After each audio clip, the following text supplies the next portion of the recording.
امریکہ نے پاکستان کے 4 اداروں پر بیلسٹک میزائل پروگرام میں مدد دینے کا الزام لگا کر پابندی لگا دی۔ ترجمان امریکی محکمہ خارجہ میتھیو ملر نے کہا ہے کہ ان اداروں پر الزام ہے کہ انہوں نے پاکستان کے بیلسٹک میزائل پروگرام کو آگے بڑھانے میں مدد دی ہے۔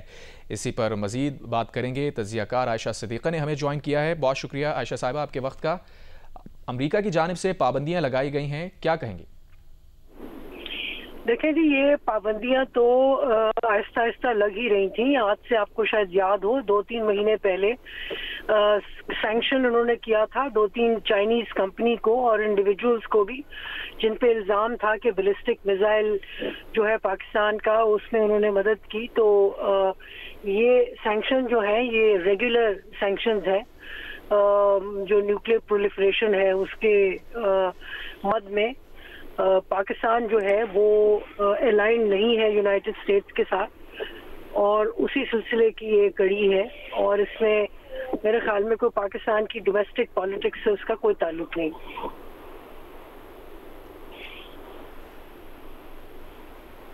اچھا عائشہ صاحبہ، یہ بتائیے گا کہ چونکہ پابندیاں لگائی گئی ہیں اور آپ اسے بتا رہی ہیں کہ پہلے بھی 2-4 ماہ پہلے چائنیز کمپنیز پہ پابندیاں لگائی گئی تھی کیونکہ پاکستان کے ساتھ وہ انگیج تھے، تو پاکستان اور امریکہ کے تعلقات پر اس کا کیا اثر پڑ سکتا ہے؟ دیکھیں، پاکستان اور امریکہ کے تعلقات، پاکستان جو ہے وہ ظاہر ہے پروٹیسٹ کرے گا، لیکن یہ جو پاکستان سے تعلقات ہیں، کیونکہ ساتھ ساتھ پاکستان امریکہ جو ہے پاکستان کے ایگریکلچرل پروگرام جو ہے اس میں بھی مدد کر رہا ہے، گو گرین ایک پروگرام ہے وہ بھی مدد کر رہا ہے، IMF کے ساتھ بھی پاکستان کی اسسٹنس کر رہا ہے، تو وہ ریلیشن شپ جو ہے وہ الگ چلے گا۔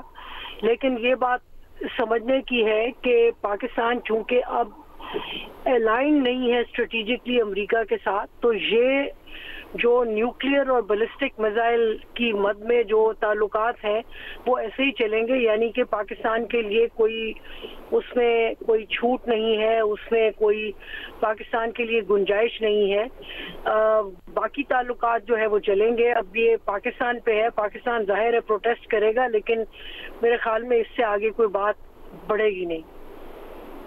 نہ ہی میرے خیال میں کہ صدر ٹرمپ کے آنے سے یہ تعلقات جو ہے وہ بہتر ہوں گے، تعلقات جو ہیں وہ اور سخت ہو جائیں گے، بہتر نہیں ہوں گے۔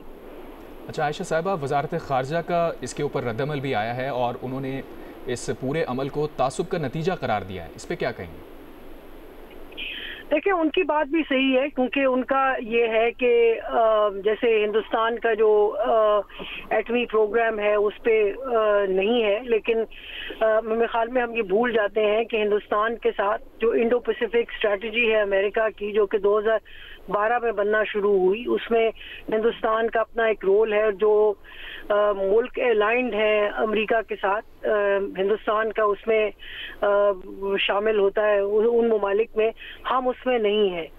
سو ہمارے لیے وہ جو چھوٹ ہے، جتنے کہ ہمارا نیوکلیئر پروگرام ایک ایکسیپٹڈ پروگرام ہے، لیکن اس سے زیادہ جو ہے اگر ہم کریں گے تو اس پہ کوئی ایسی ہمارے لیے چھوٹ نہیں ہے۔ اور یہ رد عمل جو ہے وہ فارن آفس کا، یہ ایک ریگولر جسے کہتے ہیں نا کہ فارن آفس کا، وزارت خارجہ کا رد عمل ہے، لیکن اس سے زیادہ بات میرے خیال میں وزارت خارجہ بھی بڑھانا نہیں چاہے گا۔ کوئی ہم امریکہ کے ساتھ تعلقات جو ہے نا ختم کرنے نہیں جا رہے۔ اچھا، آپ تذکرہ کر رہی ہیں کہ پاکستان الائن نہیں ہے، دوسری کنٹریز الائن ہیں، پارٹنرز الائن ہیں، تو کیا پاکستان سے امریکہ کو ایگزیکٹلی کیا خطرہ ہے؟ آپ سمجھتی ہیں کیا ایسی چیز ہے؟ دیکھیں، خطرے کی بات نہیں ہے، سمپل سی ہے کہ انڈو پیسیفک ان کی اسٹریٹجی میں ان کے جو ایلائز ہیں ان میں پاکستان کا شامل نہیں۔ یہ خطرے کی بات نہیں ہے، وہ ایک جو اسٹریٹجی ان نے بنائی ہے امریکہ میں، جس میں یہ ہے کہ جو ممالک ہیں جن کے بارے میں ان کو کنٹریز آف کنسرن ہیں، اور امریکہ ان کنٹریز آف کنسرن میں اس کا شامل ہوتا ہے، تو اس کی پرولیفریشن یا اس کا اگر وہ اپنے ہتھیار بڑھاتا ہے یا اپنی جو ملٹری کیپیسٹی کو وہ کرتا ہے، تو ظاہر ہے اس کو خوش ہو کے نہیں دیکھتے۔